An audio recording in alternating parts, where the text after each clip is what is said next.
Artist ফ্রেপনের politics সদায় রাইজৰ লগত।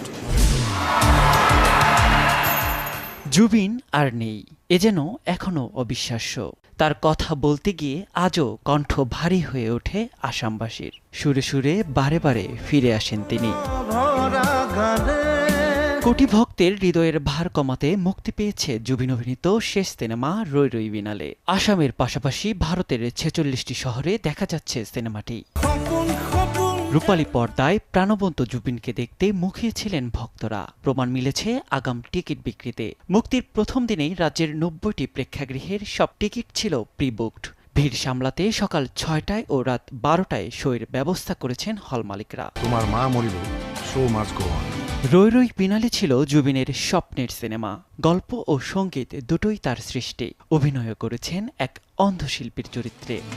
সব প্রকার সব ব্যাপারই। জুবিনের শেষ চলচ্চিত্র তার শিল্পজীবনের প্রতীক। আর তাই সিনেমাটিকে ট্যাক্স ফ্রি করার আহ্বান জানিয়েছিলেন আসামের কংগ্রেস সভাপতি গৌরব। নিয়াত শুভ, সময় সংবাদ।